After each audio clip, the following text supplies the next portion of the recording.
এবার রাজ্য জুড়ে চালু হচ্ছে নতুন দুয়ারে সরকারের ক্যাম্প। আর এই দুয়ারে সরকারের ক্যাম্প থেকেই আপনারা লক্ষ্মী ভান্ডার প্রকল্প, বার্ধক্য ভাতা, বিধবা ভাতা, এমনকি কৃষক বন্ধু প্রকল্পে পর্যন্ত আবেদন করে এই প্রকল্পের লাভ বা এই প্রকল্পের টাকা কিন্তু পেতে পারেন। তবে আপনাদেরকে জানিয়ে দিই, এবার কিন্তু পশ্চিমবঙ্গের সব জায়গায় এই দুয়ারে সরকারের ক্যাম্প হবে না। মূলত কোন কোন জায়গায় দুয়ারে সরকারের ক্যাম্প অনুষ্ঠিত হবে, তাছাড়া কোন কোন প্রকল্পের জন্য এই ক্যাম্প থেকে আপনারা আবেদন করতে পারবেন, সমস্ত কিছু আজকে আপনাদেরকে জানাবো। এবং কবে থেকেই বা এই ক্যাম্প চালু হতে চলেছে তার লাইভ প্রুফ সহ আপনাদেরকে দেখিয়ে দেবো। তাই ভিডিওটা একটু স্কিপ না করে পুরোটা দেখুন। আপনি যদি আমাদের চ্যানেলে নতুন আসেন, অবশ্যই চ্যানেলটিকে সাবস্ক্রাইব করে পাশের বেল আইকনটিকে অন করে রাখবেন এই ধরনের গুরুত্বপূর্ণ ভিডিও সবার আগে পাওয়ার জন্য। আর ফেসবুক থেকে দেখলে পেজটা ফলো করতে ভুলবেন না। চলুন শুরু করা যাক।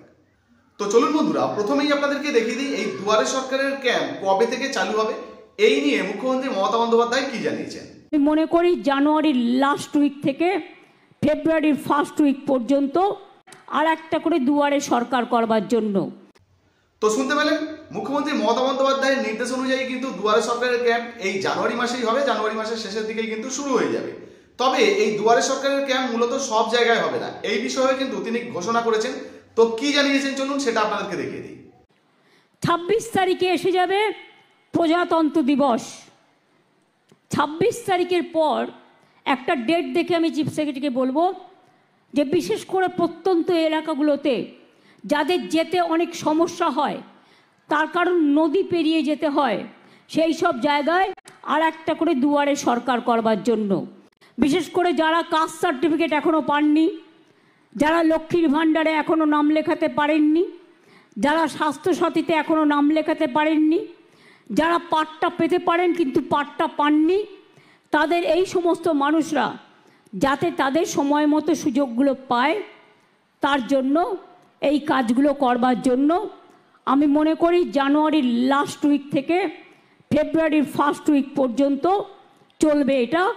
কারণ ফেব্রুয়ারিতে আবার মাধ্যমিক পরীক্ষা শুরু হয়ে যাবে।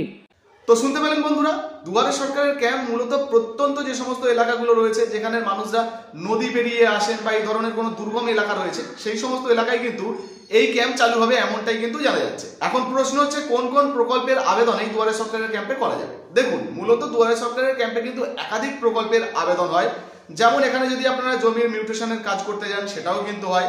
তাছাড়া আপনি কৃষক বন্ধু প্রকল্পে আবেদন করতে পারেন, বার্ধক্য ভাতা, বিধবা ভাতা, লক্ষ্মী ভান্ডার প্রকল্প, সামাজিক সুরক্ষা যোজনা, এই ধরনের একাধিক প্রকল্প, এমনকি মাছ চাষ করার জন্য যে সাবসিডি লোন পাওয়া যায়, স্টুডেন্ট ক্রেডিট কার্ড, এই সমস্ত ধরনের প্রকল্পেও কিন্তু আপনারা আবেদন করতে পারবেন।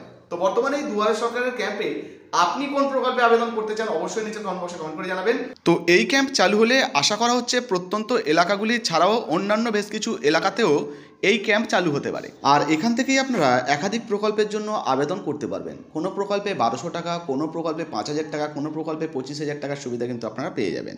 তো কোন প্রকল্পে আবেদন করতে চান অবশ্যই নিচে কমেন্ট বক্সে কমেন্ট করে জানাবেন। ভিডিও ভালো লাগলে ভিডিওতে একটি লাইক দিয়ে ভিডিওটা শেয়ার করে দেবেন। ধন্যবাদ।